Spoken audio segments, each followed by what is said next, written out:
Well, hello, welcome back. It's been a little bit, it's been a while. This is Jorge Prospector from the Prospect Chase Box, and my guest co host, as usual, Mr. Ron Bartley, and his Hey, beard. I'm rocking the Santa beard. My beard I brought along for the thing. It's a fake beard, but it's working. It's looking pretty good. I think it looks pretty good. This is episode 78. There was a brief hiatus there for work and other shenanigans that occurred, but it was a well-timed break because just before, or just after, rather, the break, we hit something pretty big. We did a little community event. I Well, decided let's to talk about the thing. So normally the big thing is the Prospect Chase box, and right. we've been promoting that and doing that all along, right? And every once in a while we do something different, like these pack breaks. Every once in a while, we try to rile up the community and either provide a quick 3-winner RAS with some slabs or some premium old wax, and sometimes we just rip and ship a fancy product from ultra modern, always pretty much always ultra modern, but something fancy. Um, and sometimes it's a Bowman draft, a jumbo box. Sometimes it's a sapphire box. But in this occasion, I reluctantly, because I wanted to keep it, but I reluctantly uh, opened. Not reluctantly. I mean, I did. I made it available. I opened a 22 Topps Chrome. Well, we all opened, a group of us opened a 22 Topps Chrome Cosmic Hobby Box, which was of the Cosmic Chrome, or Chrome Cosmic rather, releases. It's probably the most sought after one. One, because it's the first one. Two, because it has Julio and Bobby rookie cards in it. And three, well, three and four. Three, because the design is way superior to the 23 and 24 versions of the 24 has released. I'm not sure. I think it did. 24 is released. Yeah. Yeah. It's the better design, the best design of all three, as per everyone, pretty much. And four, because it was a very low print run. It was kind of like a test product, really, for Topps.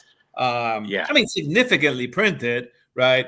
But not a mass produced product. I don't remember the calculations, but it wouldn't surprise me that it's under 70K boxes, something like that. We could run the numbers, but we won't bother you with those details. Point is, we decided to rip that in search of a Bobby Witt or a Julio.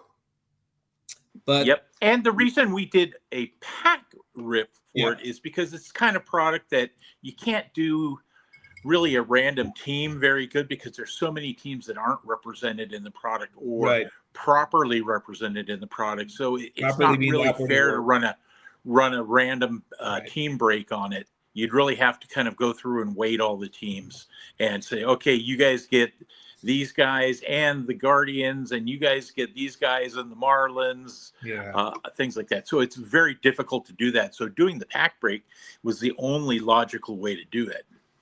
Doing the pack break simplifies everything for Jorge Prospector and gives everyone an equal shot at a banger. So we did that, and my oh my, were we not ready for the result of it.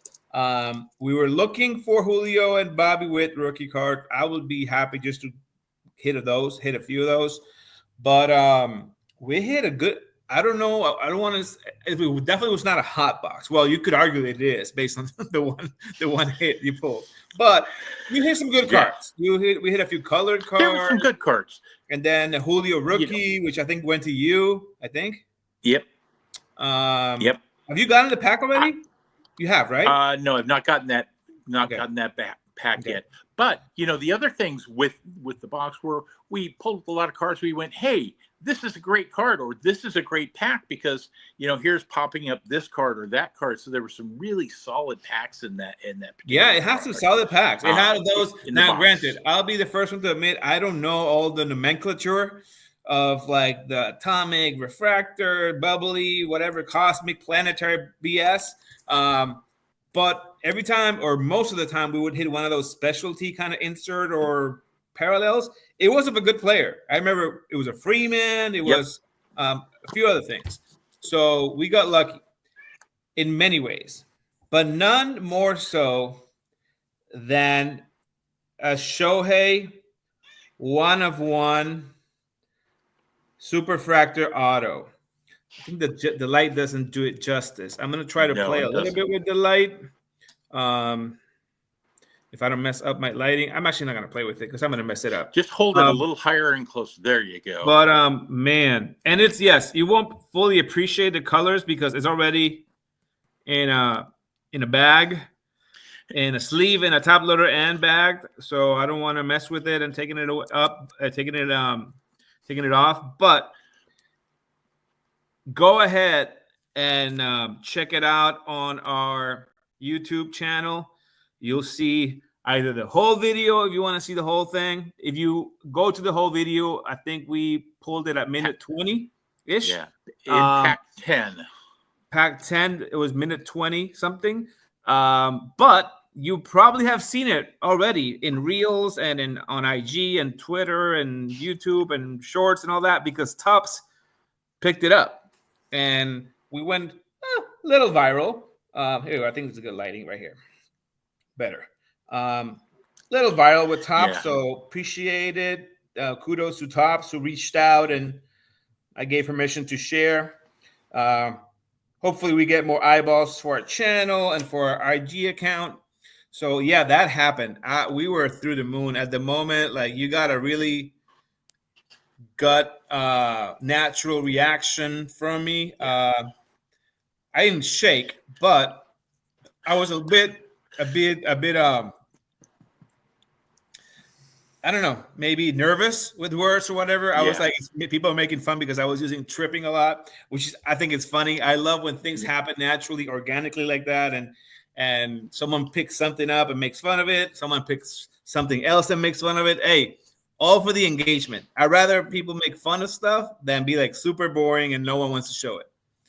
Yeah. Well, and the other thing, folks, if you do see this in your various social media channels, give it a repost, give it a tag on there, and let them know, hey, I'm part of this community as well, as I have in multiple things. There's some threads going on Twitter right now, and I've been engaging with folks on there, letting them know. Twitter's one of my primary ones, so I'm on there engaging with folks regularly, saying, hey, take a look at this. This is great. Etc. So, and one of the things I will do today, probably after we record this, is I am going to create a Twitter account so that Ron can funnel people or help me funnel people to the Twitter account, and hopefully we get eyeballs there. I have a personal Twitter page, but I don't have a hobby Twitter page. But I think it's time. Obviously, with this, I want to take advantage of the opportunity. Maybe tell Topps to tag my handle, my Twitter handle there too. I am heavily on IG, on Instagram. So if you've seen this for the first time and you have not followed me on IG, please go to Prospect Chase Box. Jorge Prospector, both will come up. Please follow. I'll follow back. Obviously, you are in my YouTube page, so go subscribe if you haven't subscribed. That helps a lot with the algorithm.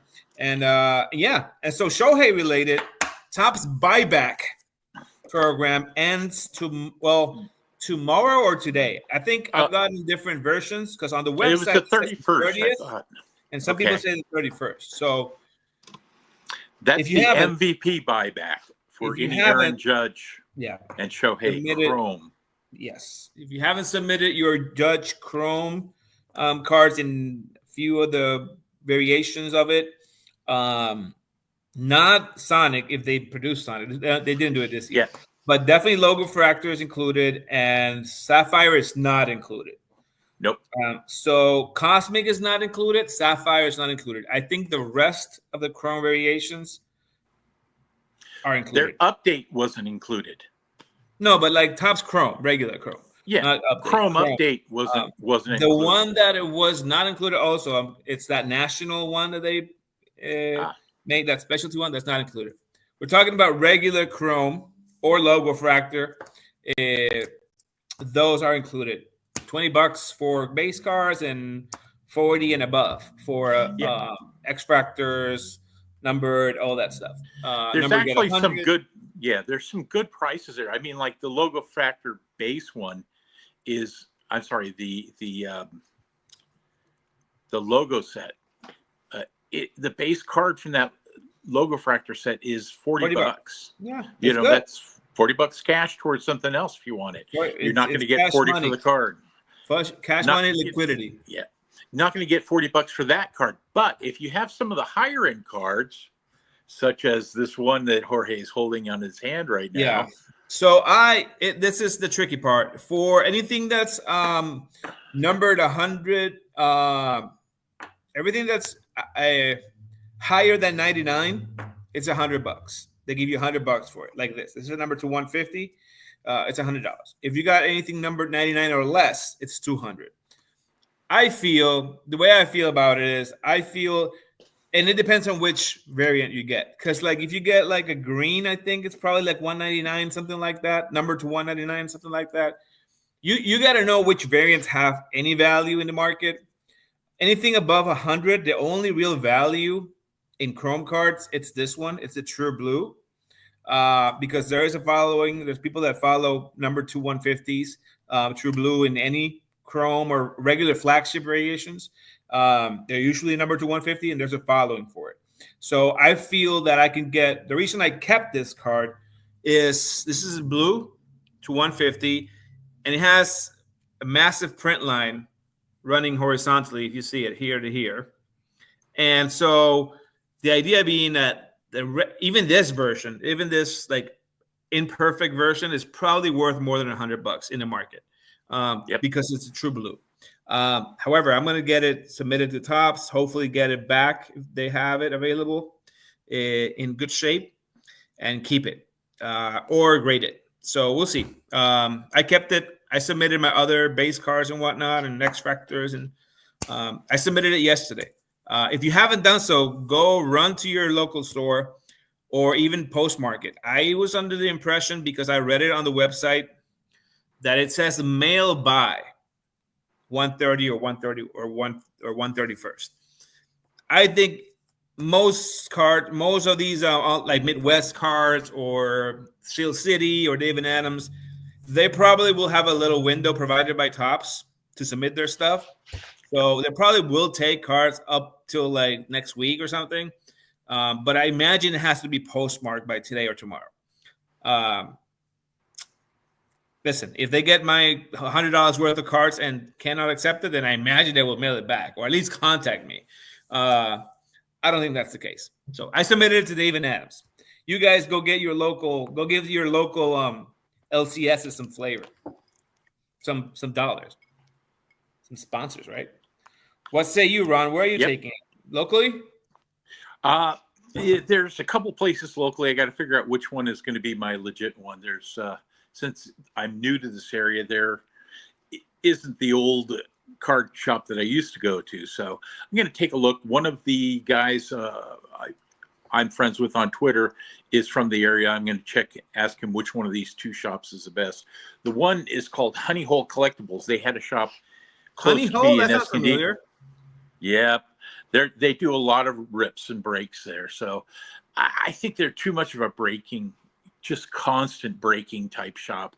They get a little bit too much of a premium on their product. So I'm looking for a real mom and pop shop, or maybe I can turn it into something else. You know, let's see what we can turn this card into. Which reminds me, we were having a conversation. Initial conversations are being had at the moment. We are possibly going to open up a seller marketplace for our group. So stay tuned for that. It'll be a space where we, all of us involved with Tops After Dark Facebook group or the Prospect Chasebook community, all of us in there that are very active participants in the hobby that buy and sell cards. We are trying to set up a marketplace where we can hold, events every week. I don't know how often, but it's a space where we can buy and sell singles or sell some some wax packs, stuff like that. Yeah. A place to conglomerate all of our different various aspects that we bring to this group together into one spot where, hey, you got some stuff you want to move? Here's a good place to get it out in front of the community. Instead of these one-offs, we have such different varying communities in the different markets, in the different social media platforms. If we can bring all that buying power together and be able to leverage that across the platform, this group has a ton of clout. So and we have really good cards. Like we collectively, like Ron says, in the aggregate, we have premium stuff, really premium stuff, and we have a lot of mid-tier premium cards that, listen, for me is worth nothing. I was telling Ron it's worth shelf space, but for a fan of Shohei, right, or a fan of Teoscar Hernandez or a fan of Fernando Tatis, that Chrome card number 299 may be worth $5-10, if not more. And so I'd rather go to someone that appreciates it and doesn't have to pay eBay fees and taxes and whatever. I mean, I'm sure you have to pay taxes to this platform, but point is, sellers can get some liquidity, buyers can find stuff that they like, and it's democratizing access to good cards. Yep, absolutely. Looking forward to that aspect. Yeah. Another thing that I want to, this episode is like full of new stuff, announcements. That's okay. That's what we're here for. We told you 2025, with 2025, we would be implementing trying to implement a lot of new initiatives, improvements. So the improvement in technology has to take a step back. We're trying to build back inventory power to keep producing our prospect chase boxes, which I have to talk to Ron offline about. It's due to come up next week. I'm working on the lineup. I've been selling some other stuff in pack breaks and rip and ships and breaks and other stuff. So I have diluted my inventory a little bit. I have to make sure that we have enough for the Prospect Chase Box Volume 32, 33, one of the two. 33, I think it is. I think it's 33, I think, right? Yeah. We cannot let that die. We need to continue. I think it's important. I think consistency is important in life. So as long as we can, we're going to continue to provide you with solid boxes, especially now that hopefully we got a new following after the Shohei monster. We'll get some more eyeballs to the Prospect Chase Box. And so that was the announcement. We're trying to, to improvements. Technology has to take a step back because we're trying to put money into inventory and other stuff. But one of the things that we're also trying to jumpstart, for sure, at least priority one for me, it's to improve and build and deliver on the promise of the community aspect of the Prospect Chase Box, which I've always thought would be executed via live in-person events. So we're working on a pilot get together. We've gone together individually, a few of us here and there, separate occasions, but as a group, the Prospect Chase Box collectively, right, all of its members have not produced an event that people can sign up for, and some people travel to. So we're working on what that first event will be. It's looking right now. Some things. You had some things at the Nationals game last year. Right. We've done some things. But we're looking, just if you're watching the show, and we're going to reach out to some key members because we are We're gonna pilot it in California because that's the majority. I mean, of the active membership, I would say at least 50% are based in California. So we're gonna try to either do an outing in the Bay Area. Unlikely Sutter Health, Sacramento, the new park for the A's. That's unlikely. We're gonna visit because me and Lowe's, we're gonna have a visit to Sutter Health Park real soon in April. But it's looking like the Giants or Petco, Oracle Park or Petco Park will be the location for the first group PCB event. It will be an outing. We're trying to figure out logistics, but I'm working on something. I'm working on reserving some space. So, anyways, I want you to know that that's priority number one for the new and improved Prospect Chase Box community. And what else, Ron? We got other things, but I'll let you expand. Well, getting us together in events like this, or having a presence at where we can get together at something like the National. We talk about that. We're probably too late this year, but we start gearing up towards things like that where we can have meet and greets at things like this, events across the country where other guys might be flying to town. Is there a big show in LA? We've talked about that. The old Burbank show, is that a place for us to be? Is there a show across the country elsewhere where we might be able to bring folks together? Those are some of the things we're going to be looking at as well. Bringing together not only at the baseball events, which is the main reason we're here, but also at some of the card events across the country. So it's not going to be exclusively baseball games. Although, I really would love to go to Sacramento and see what the hell they're going to do with that. Yeah, we'll let you know, by the way, Carlos and I, when we're going. It's going to be for the Texas series, which I think happens. Sorry, never mind. That's not what I got my events mixed up. Carlos and I will be going to a Texas game against the Giants. That's to be we haven't announced it yet, but that's going to happen. There'll be some content being recorded during that series as well. It's related to an exchange that's going to be done with a Major League Baseball player, exchange of cards, and other related experiences that will be hopefully recorded. But I'm selfishly going to a Mets A's game. A friend of mine who's also a Mets fan who lives in Vegas hit me up because he has tickets for when the Mets visit Sutter Health. It's soon. It's like the first 2 weeks of the season. So I'm curious to see what that looks like. For sure, I'm going to take my camera, my equipment, and record some content for the PCB there. No, but like Ron was saying, I think trying to get some stuff done. We're debating whether to meet up at the Burbank, Ontario show, which is now called the West Coast Card Show, something like that. The only thing is, it's coming up. I think it's Valentine's Day weekend, which already has challenges. Although I know a few people that are going. It may be too soon, but also honestly, I kind of like experiences that are like that tie into an event, to a baseball event. And granted, that's a baseball card event, so there's baseball in there, but it needs more planning, and the date is not ideal.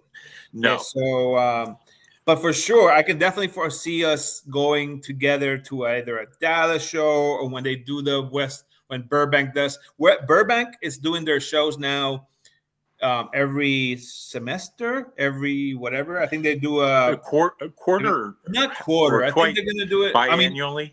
Listen, I think their plan is to do it to coincide, to be like what the Dallas show is, which I believe it's a quarterly show.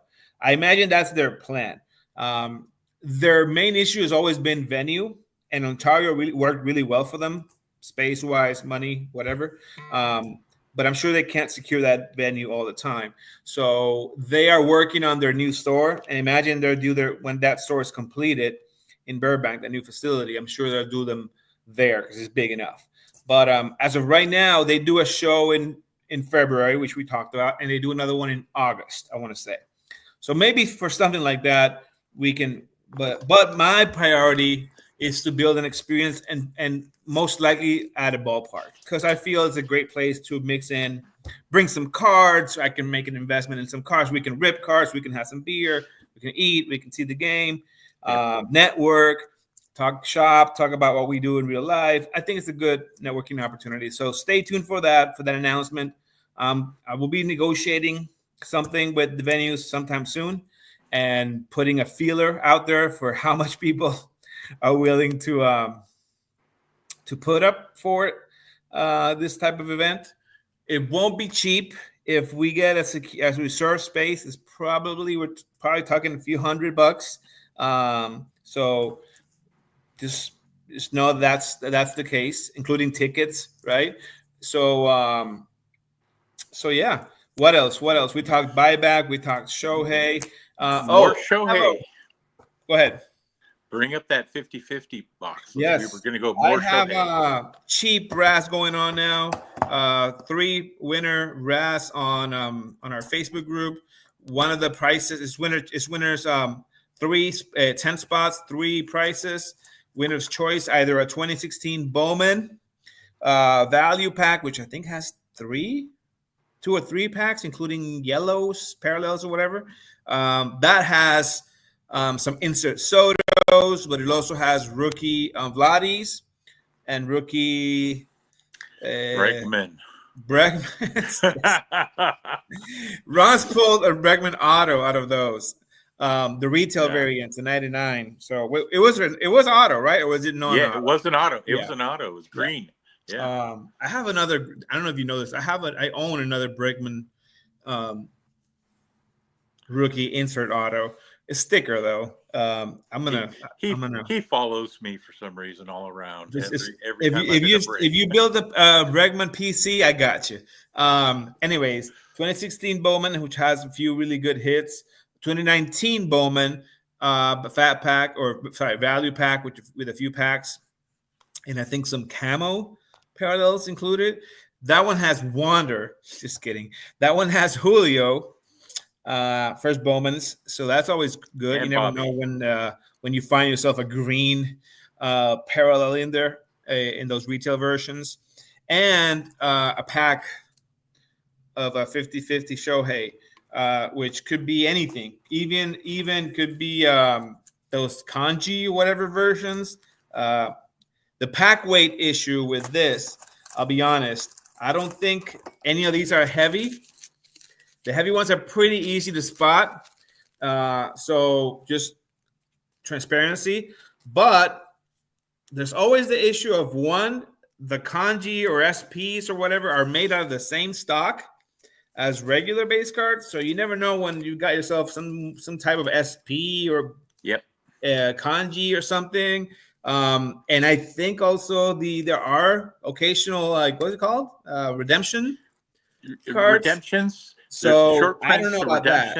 It could. I mean, point is, at least these sell for anywhere $25-$30 on eBay plus fees. So it's a good market for these, especially Japan market. It's really strong on those. And so anyway, a 3 price brass, cheap.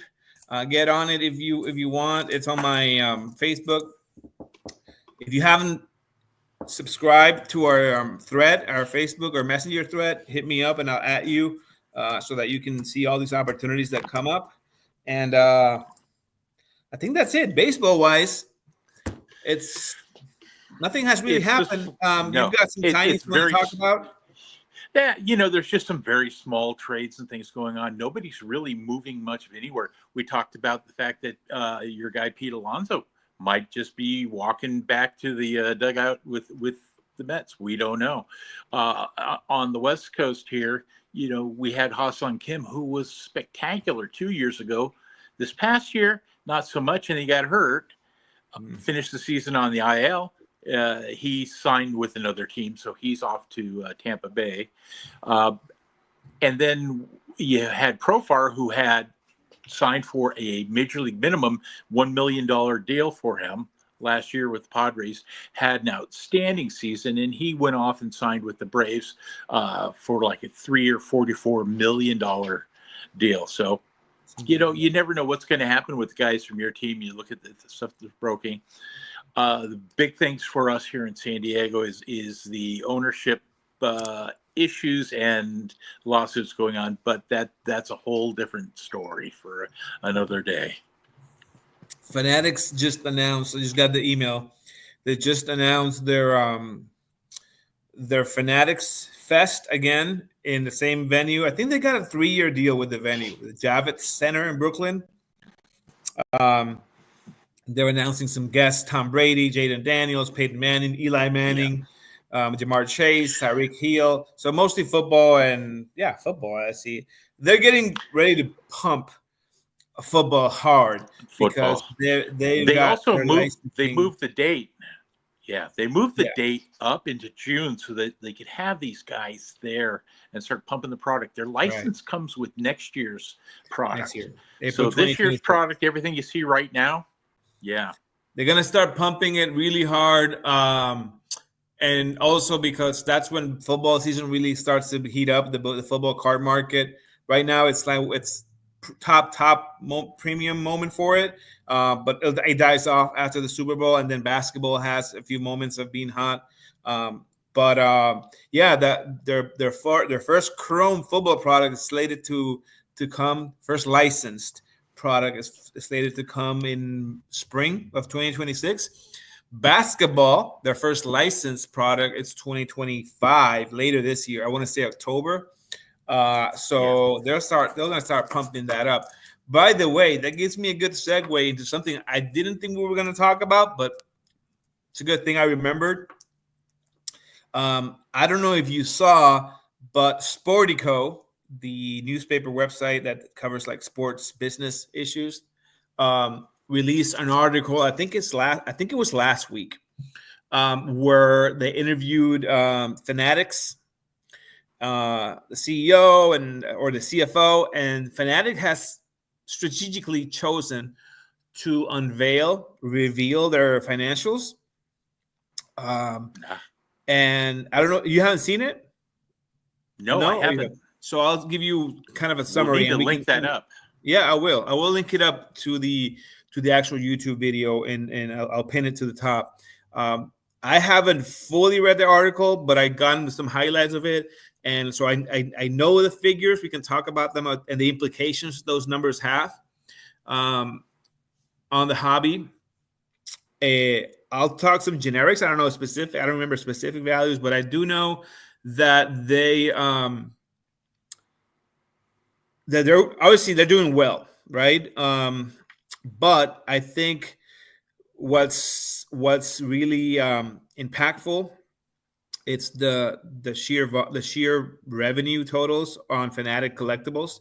So just because it's a lot, it's a huge growth over the last 4 years, and also because it has an opportunity for more growth, and we'll talk about that now. So I think they came in at 6.1.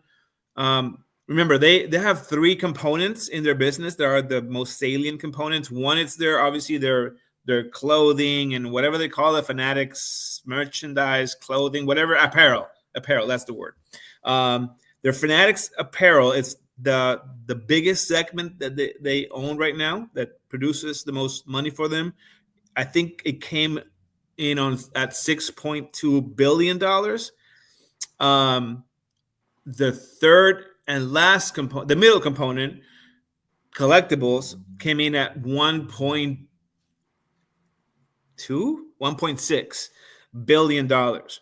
And then lastly, their sports betting component that they're trying to grow, that one came in at, I don't know, I think maybe like $600 or $300 million.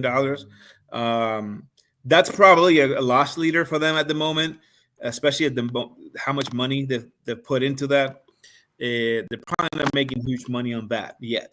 However, the 1.6 category for collectibles, I think, speaks a lot, because Topps, last time we heard We saw or heard financials from Tops.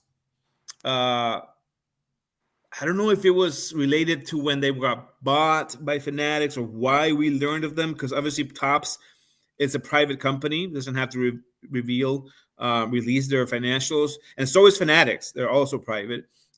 They just revealed it probably for strategic reasons, and we can talk about that too.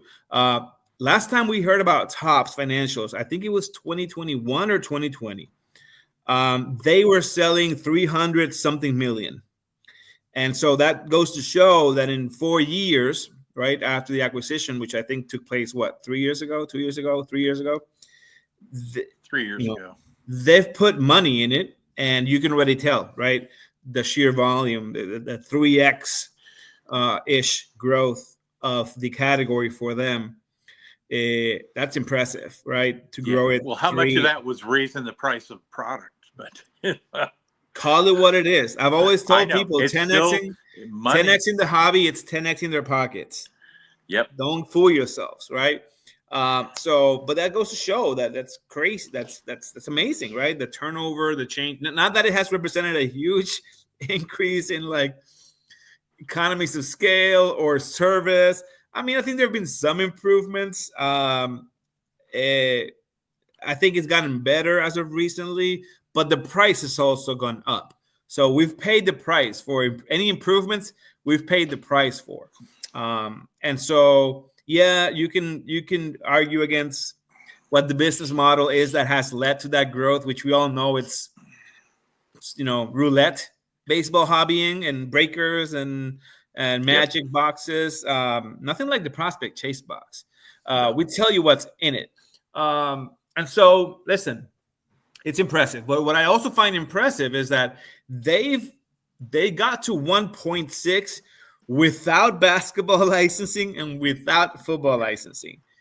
Man, you can already make assumptions of how big this could be for them once those take hold. And can they surpass apparels? I think they can.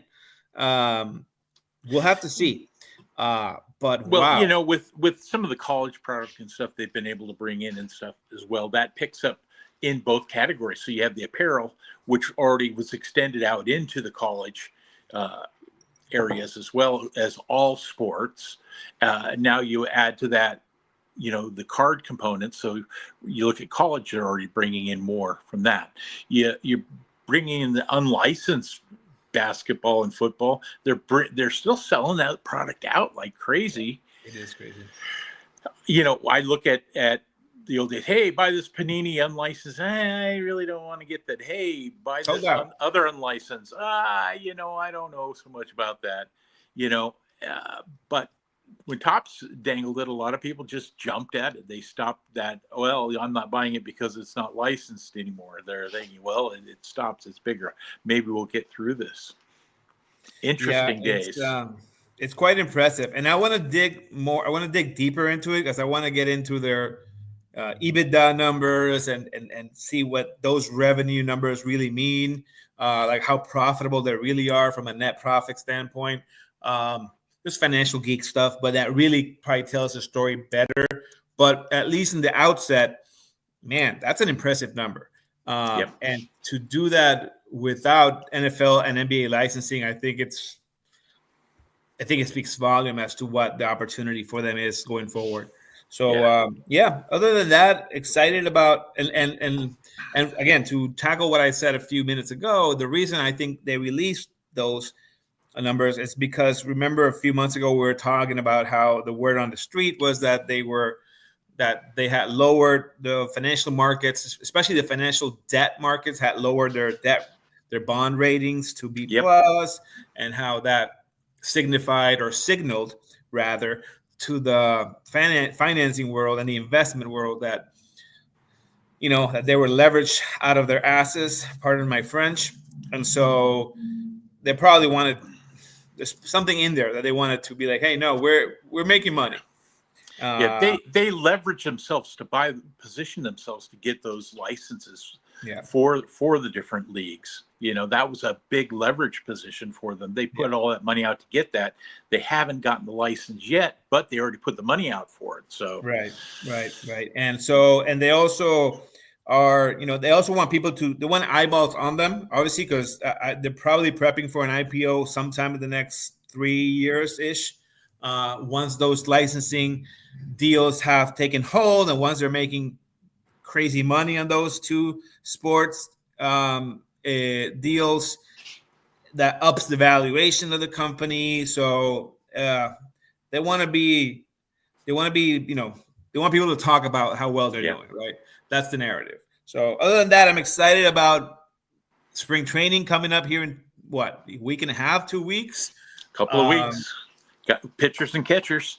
Excited about teams, excited about, not looking forward to how competitive my national league will be, because man, my division is loaded.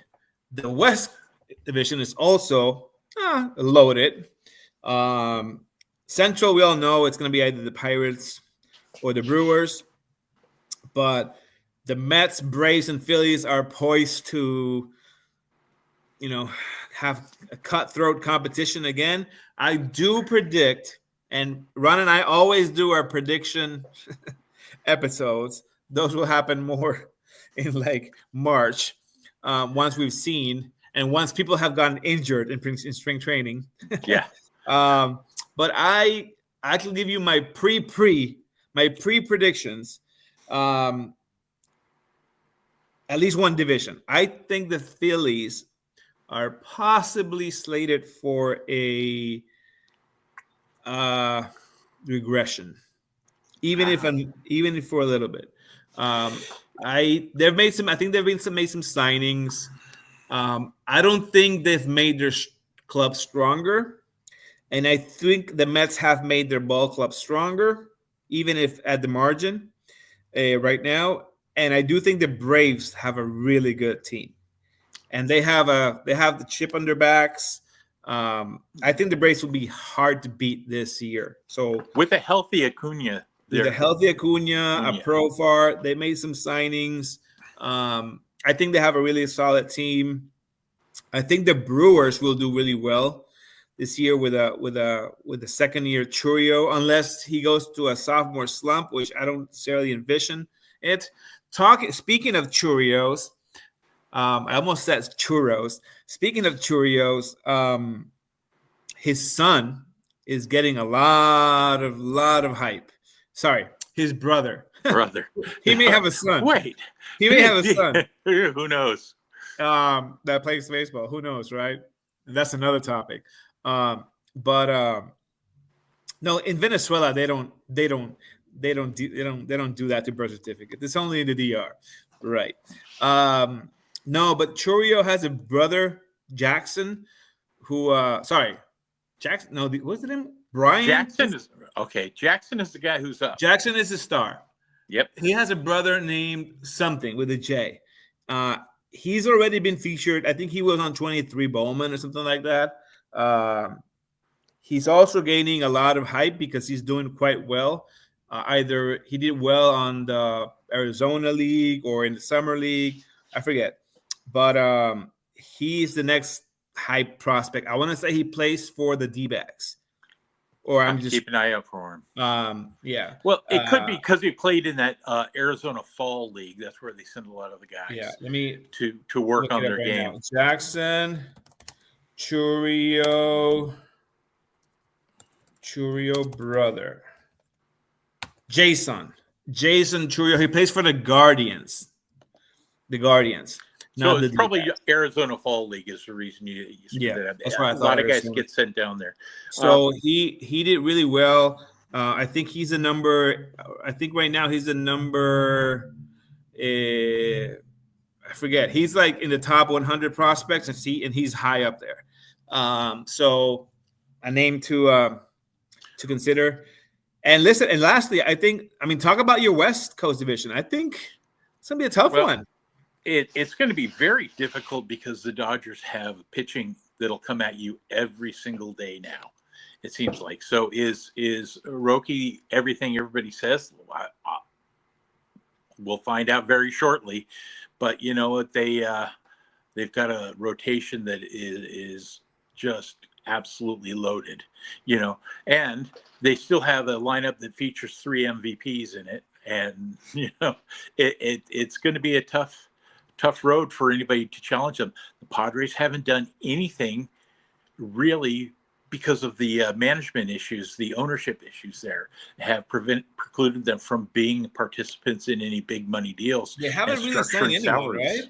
Not really. They re-signed the catcher they picked up from Colorado. That's been about it. So they have a catcher at least in their lineup now. But And the Dodgers haven't done anything, right? The Dodgers, they've done a couple of things. You take a look at the Giants haven't done much. The D-backs haven't done much of anything. Yeah. Everybody's sitting here, and Colorado, of course, is Colorado. I don't know that they'll ever do anything, but they've been developing some decent talent in their farm system. So maybe that comes into play this year. I think, listen, I think the Giants have made some moves, but I still see them as 4th best in that division. They don't have pitching. Yeah, I do think the Dodgers. Newsflash: I think the Dodgers run away with it, but I do think there'll be a very, very strong competition from the D-backs and Padres for that wild card spot. Yeah. I think the D-backs will be better. I think Carroll, if healthy, could have a really comeback season. They've got some good pitching. They have solid pitching there. That's been one of their fortes. If the guys can stay. Yeah.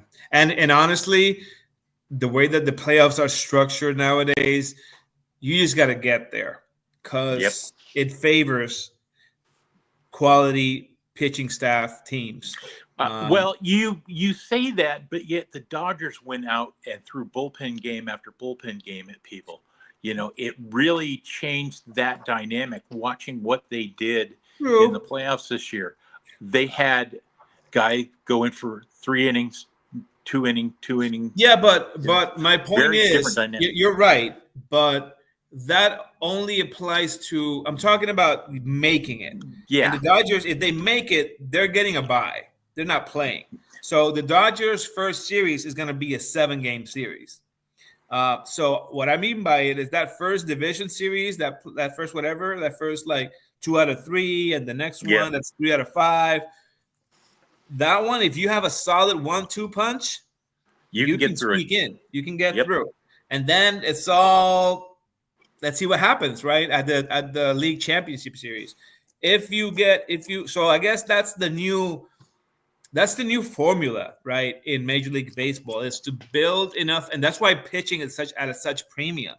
Because if you can build a young team, a few free agent pieces here and there that can get you to 90, 91 wins, whatever the number is that gets you into the playoffs, all you have to do is have or sign in mid-season studs, 1-2 studs, right? Or trade for 1-2 studs. And that's enough to get you through, at least to the semifinal. And have somebody to shut the door at the back end of it. Right. So that's what's going to make it really fun. I mean, listen, I'm all for it because I love playoff baseball. It's my March Madness equivalent. So I like that. I'm not a traditionalist, a purist. I am when it comes to rules. I think there's some rules that please don't discuss them anymore. But when it comes to like playoffs, hey, whatever, bring it on. And more teams, more markets can get in it. It's like playing in a fantasy league. You want people to be incentivized to stick around and not abandon ship when their team is 3-8. So I like it. But that's all I got. We're approaching minute 50 here soon. Any parting thoughts, Ron? Just looking forward to a fun season ahead and for all the changes we're going to make here. Reminding people, if you're on your various social media platforms and you see the Topps post about the Ohtani poll, give it a retweet, give it a repost, give it a thumbs up, share it wherever you can, because it'd be nice to get some eyes on the things that we're doing here. Amazing. With our little small community of awesome individuals who love baseball. What can I say?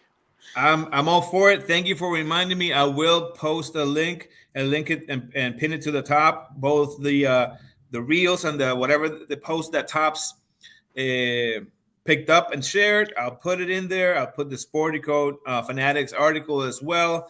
And like Ron said, love making incremental steps to scale how big we can get.